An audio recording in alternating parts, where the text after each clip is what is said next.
Ruah ஊழியங்கள் வழங்கும் எல்லாம் கூடும். அன்பானவர்களே, ஆண்டவராகிய இயேசு கிறிஸ்து சோதிக்கப்பட்ட இடத்துல நாம் இப்பொழுது நின்று கொண்டிருக்கிறோம். ஒரு வசனத்தை இப்பொழுது நாம் வாசிக்க கேட்க போகிறோம். லூக்கா எழுதின சுவிசேஷம் 4ஆம் அதிகாரம் 1ஆம் வசனத்திலிருந்து சில வசனங்களை வாசிக்க கேட்போம். இயேசு பரிசுத்த ஆவியினாலே நிறைந்தவராய் யோர்தானை விட்டு திரும்பி ஆவியானவராலே வனாந்திரத்திற்கு கொண்டு போகப்பட்டு 40 நாள் பிசாசினால் சோதிக்கப்பட்டார். அந்த நாட்களில் அவர் ஒன்றும் புசியாதிருந்தார். அந்த நாட்கள் முடிந்த பின்பு அவருக்கு பசி உண்டாயிற்று. அப்பொழுது பிசாசு அவரை நோக்கி, நீர் தேவனுடைய குமாரனேயானால் இந்த கல் அப்பமாகும்படி சொல்லும் என்றான். அவர் பிரதியுத்தரமாக, மனுஷன் அப்பத்தினாலே மாத்திரமல்ல, தேவனுடைய ஒவ்வொரு வார்த்தையினாலும் பிழைப்பான் என்று எழுதியிருக்கிறதே என்றார். ஆண்டவராகிய இயேசு கிறிஸ்து ஞானஸ்நானம் பெற்று கரையேறின உடனேயே பரிசுத்த ஆவியானவராலே சோதிக்கப்படும்படி வனாந்திரத்துக்கு அழைத்து கொண்டு வரப்பட்டார். நாம் இப்பொழுது பார்க்கிற இந்த மலை, பின்பாக தெரிகிற இந்த மலைதான், இந்த பகுதிதான் ஆண்டவராகிய இயேசு சோதிக்கப்பட்ட இடம். அவர் சோதனையிலே வனாந்திரத்திலே ஒன்றும் புசியாமலும் குடியாமலும் அவர் வனாந்திரத்திலே இருக்கிறார். தேவ பிள்ளைகளே, இந்த இடத்துல தான் சத்துருவானவன் வந்து ஆண்டவருக்கு சோதனைகளை கொண்டு வர்றான். அவருக்கு தெரியும் மாம்சம் பலவீனமானது, ஆவி உற்சாகம் உள்ளது. சோ மாம்சம் எப்போ பலவீனமா இருக்குதோ அப்பதான் பிசாசு சோதிக்க வருவான். நம்ம என்னைக்கு பலவீனமா இருக்கிறோமோ, நம்ம எப்போ நம்முடைய மாம்சத்துல சோர்வடைகிறோமோ, தேவ பிள்ளைகளே, நம்முடைய மாம்சத்துல எவ்வளவு சோர்வுல இருந்தாலும் உங்களுடைய ஆவி எப்பொழுதும் அனலா இருக்கணும். மாம்சம் பலவீனமா இருக்கலாம், ஆனா ஆவி உற்சாகம் உள்ளது. ஆவியை எப்போதும் அனலா காத்துக்கொள்ள வேண்டும். இயேசு பாருங்க, சரீரத்துல பலவீனமா தான். நிறைய பேருக்கு சோதனை அப்பொழுதுதான் வரும். சரீரம் பலவீனமா இருக்கும் போது, சரி பரவாயில்ல, இதை கொஞ்சம் சாப்பிட்டா என்ன, சரி பரவாயில்ல, இந்த பாவத்தை இன்னைக்கு மட்டும் செஞ்சுட்டா என்ன, நான் பலவீனமா தானே இருக்கிறேன், இச்சையின் உணர்வு வருகிறத, சரி இந்த ஒரு முறை செஞ்சிடலாம், அதுக்கு பிறகு பார்த்துக்கலாம், அப்புறமா ஜெபிக்கலாம் என்று சொல்லி மாம்சம் பலவீனமா இருக்கும்போது அது இச்சைகளின் நிமித்தமாக, அசுத்தங்களின் நிமித்தமாக அல்லது வியாதிகளின் நிமித்தமாய் சோர்வோடு இருக்கும்போது தான் பிசாசு சோதிக்க வர்றான்.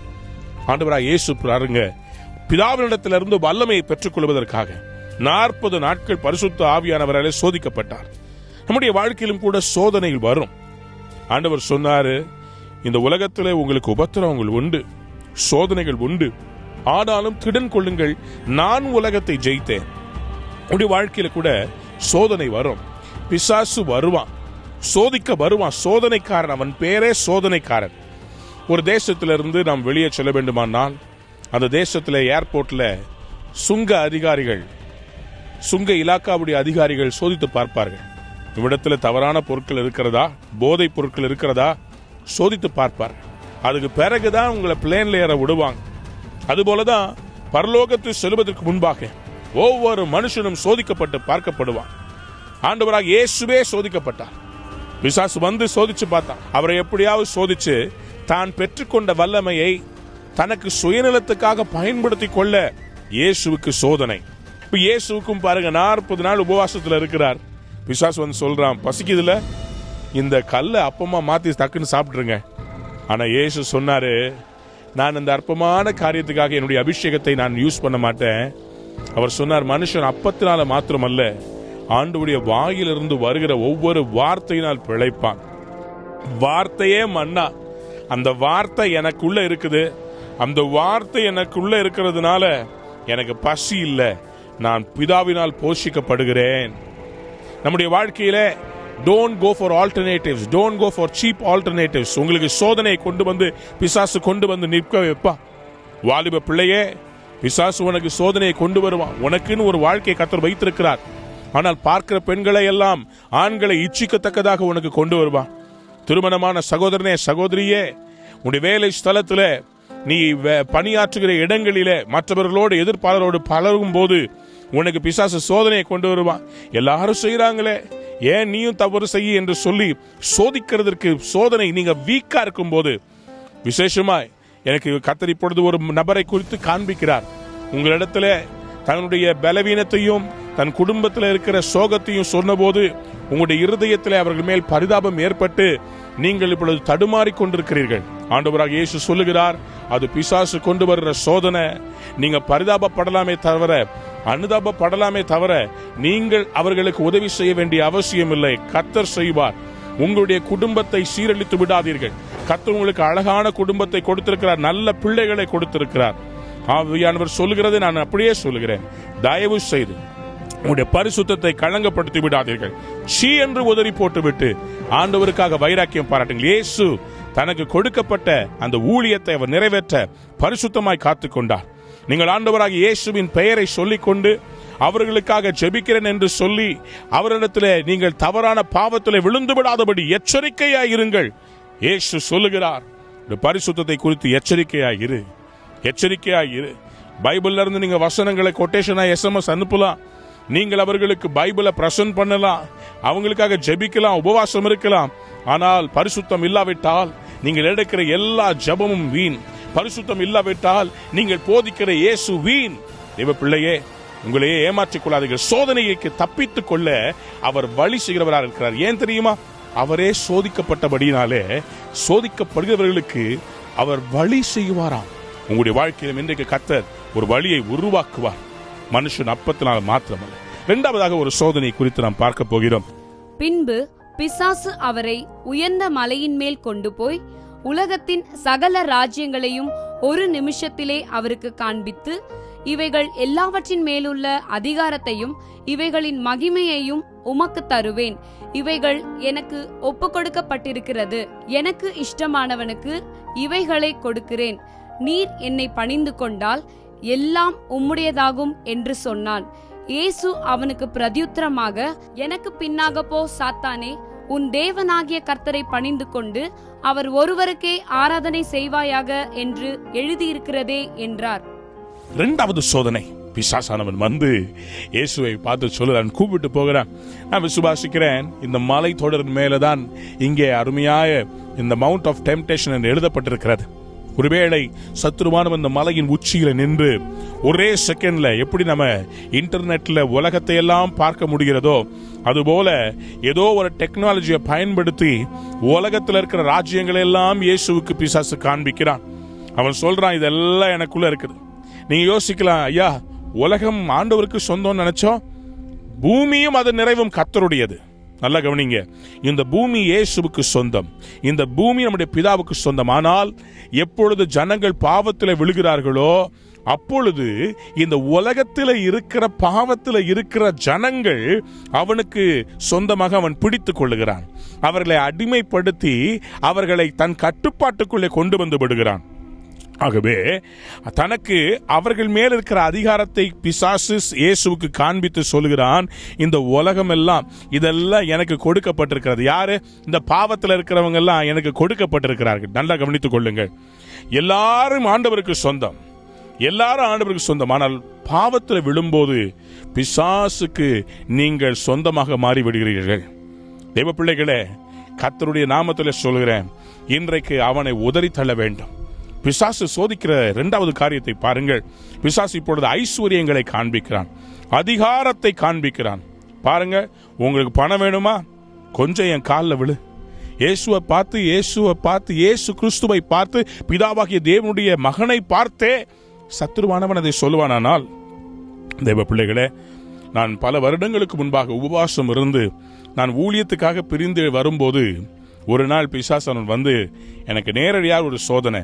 அவன் சொன்னான், என்னை பணிந்து கொள், என்னை பணிந்து கொள், அப்பொழுது இந்த உலகத்தில் இருக்கிற ஐஸ்வர்யெல்லாம் காலில் விழ வைக்கிறேன். உனக்கு என்ன வேணும்?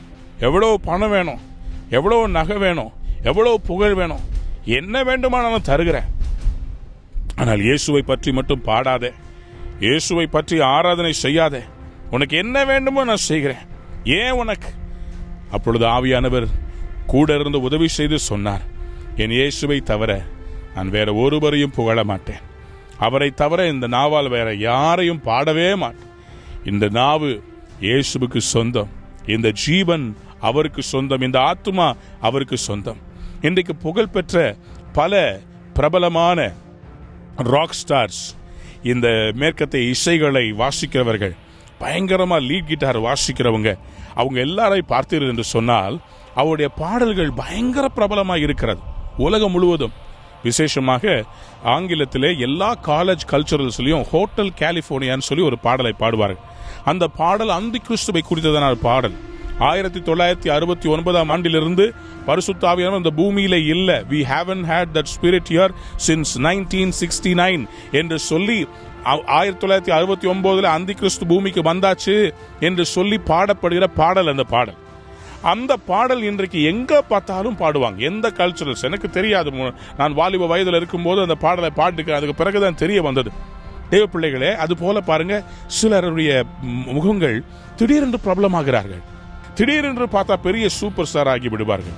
அவர்களுக்கு பின்னாடி எங்க இருக்குது பாத்தீங்கன்னா, அவங்க எங்கேயோ போய் உட்கார்ந்து பூஜை செய்து எனக்கு அந்த வல்லமையை தா, உடன்படிக்கை செய்து எனக்கு அந்த அதிகாரத்தை தா என்று சத்துருவோடு செய்கிற உடன்படிக்கை. சில டிவிடிஸ் நான் பார்த்தேன். அதுல பாத்தீங்கன்னா நிறைய இந்த ராக் ஸ்டார்ஸ் எல்லாம் தங்கள் ரத்தத்தை பிசாசுக்கு கொடுத்து, அந்த பிசாசு இடத்துல ஒப்பந்தம், எங்க ஆத்துமா உனக்கு சொந்தம்பா, நாங்க எங்களுக்கு இயேசு வேண்டாம், எங்க ஆத்துமா உனக்கு கொடுத்துடுறோம், எனக்கு புகழை கொடு, எனக்கு பணத்தை கொடு. தேவ பிள்ளைகளே, இந்த இம்மைக்காக நாம் வாருவோமானால் மறுமையை இழந்து விடுவோம். இந்த பூமியில நாம் ஒன்றுமில்லாமல் வாழ்நாள் முழுவதும் பிச்சைக்காரனாய் இருந்தாலும் கூட பரலோகத்திலே நாம் ஐஸ்வர்யவான்களாய் இருப்போம். பூமியிலே அப்படி வாழ்ந்த ஒரு லாசரு, அவன் ஏழையாய் இருந்தான், பிச்சைக்காரனாய் இருந்தான், மேஜையின் கீழே விழுகிற அப்ப துணிக்கைகளை பொறுக்கி தின்னான். ஆபிரகாமுடைய மடியிலே தேற்றப்பட்டான். இந்த பூமியில நமக்கு என்ன இல்லாவிட்டாலும் பரவாயில்லை, இயேசு இருந்தால் போதும். பிரியமானவர்களே, ஐஸ்வர்யம் இருந்தால் தான் ஆசீர்வாதம் என்று அல்ல, இயேசு இருந்தாலே ஆசீர்வாதம். இயேசு இருந்தால் எல்லாம் நமக்கு கிடைக்கும். அன்பு தேவ பிள்ளைகளே, சோதனைக்கு தப்பித்துக் கொள்ளுங்க. பணத்துக்காக பூஜை பண்றதுக்கோ உங்களுடைய இடத்துல மாந்திரிகம் பண்ணுவதற்கோ இடம் கொடுக்காதீர்கள். உங்கள் பார்ட்னர் சொல்ற ஆலோசனையை கேட்காதீங்க. மற்றவர்களோடு நீங்கள் சம்பந்தம் கலந்து உங்கள் அபிஷேகத்தையும் ஆசீர்வாதத்தையும் இழந்து விடாதீர்கள். மிக மிக முக்கியம், உங்களுடைய சோதனையிலிருந்து தப்பித்துக் கொள்ளுங்க. அந்நிய நுகத்தில் பிணைப்படாதீர்கள். உங்களுக்கு எவ்வளோ கோடி பணம் கொடுத்து பொண்ணு கொடுக்கறதுனா கூட தப்பித்துக்கொள். இயேசுவை இழந்து விடாதே, இயேசுவை இழந்து விடாதே, பரிசுத்தத்தை இழந்து விடாதே, அபிஷேகத்தை இழந்து விடாதே. ஆண்டவராகிய இயேசு எல்லாவற்றையும் உதறி தள்ளிவிட்டு ஏழை கோலமாக அவர் இந்த தெருக்களில் நடந்து போனார். பாதையாய் அவருடைய கால்களில் நடந்து போனார். அன்பு தேவ பிள்ளைகளே, இன்றைக்கும் பணத்தினால் வருகிற சோதனையில தப்பித்துக் கொள்ளுங்கள். எதிர்ப்பாளரினால் வருகிற சோதனையிலிருந்து தப்பித்துக் கொள்ளுங்கள். உங்களுக்கு பவர் தருவேன்னு சொல்லுவாங்க, உனக்கு அதிகாரம் தருகிறேன், எல்லாரோடையும் கொஞ்சம் அட்ஜஸ்ட் பண்ணி போப்பா, அங்க போய் கொஞ்சம் கும்பிட்டுக்கோ, இங்க போய் தரையில நின்னுக்கோ, எல்லாத்துக்கும் கொஞ்சம் அட்ஜஸ்ட் பண்ணி போ, உனக்கு அதிகாரம் கிடைக்கும். வேண்டாம். இயேசுக்காக வைராக்கியம் பாராட்டி நிற்கிறதானால் நில்லுங்கள், ஆண்டவருக்காக நில்லுங்கள். மூன்றாவதாக கடைசியாக ஒரு சோதனை. ஆண்டவர் பாருங்க, இந்த இரண்டாவது சோதனை எப்படி ஜெயித்தார்? வார்த்தையினால்தான். முதல்ல எப்படி ஜெயித்தார்? தன் மாம்சத்துல ஏற்பட்ட சோதனையை ஆண்டவருடைய வார்த்தையினால ஜெயித்தார். எழுதியிருக்கிறதே, எழுதியிருக்கிறதே. இரண்டாவது தடவையும் என்ன வணங்குங்க, என்ன வணங்கு வேண்டும் என்று சொல்லி பிசாசு கேட்டபோது ஆண்டவராகிய கர்த்தர் தெளிவாய் சொன்னார், உன் தேவனாகிய கர்த்தரையே பணிந்து கொள்ள வேண்டும் என்று சொல்லி எழுதியிருக்கிறதே, எழுதியிருக்கிறதே.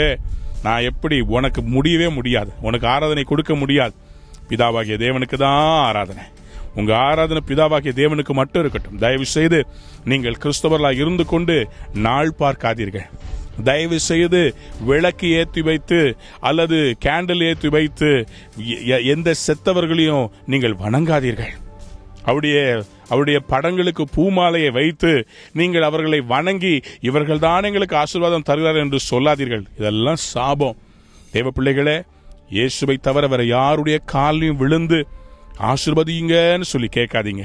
இயேசு ஒருவர் தான் உங்களை ஆசீர்வதிக்க வல்லமை உள்ளவர். மூன்றாவதாக ஒரு சோதனை. இந்த கடைசி சோதனையும் இயேசு ஜெயித்தார், வார்த்தையால் ஜெயித்தார். அப்பொழுது அவன் அவரை எருசலேமுக்கு கொண்டு போய் தேவாலயத்து உப்பரிகையின் மேல் அவரை நிறுத்தி, நீர் தேவனுடைய குமாரனேயானால் இங்கே இருந்து தாழ குதியும், ஏனெனில் உம்மை காக்கும்படிக்கு தம்முடைய தூதர்களுக்கு உம்மை குறித்து கட்டளையிடுவார் என்றும், உமது பாதம் கல்லில் இடராதபடிக்கு அவர்கள் உம்மை கைகளில் ஏந்தி கொண்டு போவார்கள் என்றும் எழுதியிருக்கிறது என்று சொன்னான். அதற்கு இயேசு, உன் தேவனாகிய கர்த்தரை பரீட்சை பாராதிருப்பாயாக என்று சொல்லியிருக்கிறதே என்றார். மூன்றாவதாக பிசாச எப்படி ஆண்டவராகிய இயேசு ஜெயித்தார்? ஃபர்ஸ்ட் 2 தடவை முதல்ல மாம்சத்தினுடைய இருக்கிற பலவீனத்துல அவன் சோதித்து பார்த்தான். 2வது கண்களின் இச்சை, பார்க்கிற பொருட்களை எல்லாம், பார்க்கிற ராஜ்யங்கள் அதிகாரங்களை இச்சிக்கத்தக்கதாக இயேசு கிறிஸ்துவுக்கு அந்த சோதனை அவர் எழுதியிருக்கிறதே என்று ஜெயித்தார். 3வது ஜீவனத்தினுடைய பெருமை. என்னது? உப்பரிக்கை, தேவாலயத்தின் உப்பரிக்கையின் மேலே ஏறி என்ன செய்தானா? தாழ குதியும் தூதர்கள் வந்து தங்கள் கைகளில் ஏந்தி கொண்டு போவார்கள், கால் கல்லில் இடராதபடிக்கு அவங்க வருவாங்கன்னு சொல்லி பைபிள்ல போட்டிருக்குது. தேவ பிள்ளைகளே, 3வது காரியத்துல தான் ரொம்ப கேர்ஃபுல்லா இருக்கணும். முதல் 2 காரியத்தை விட இந்த 3வது காரியம் ரொம்ப கேர்ஃபுல்.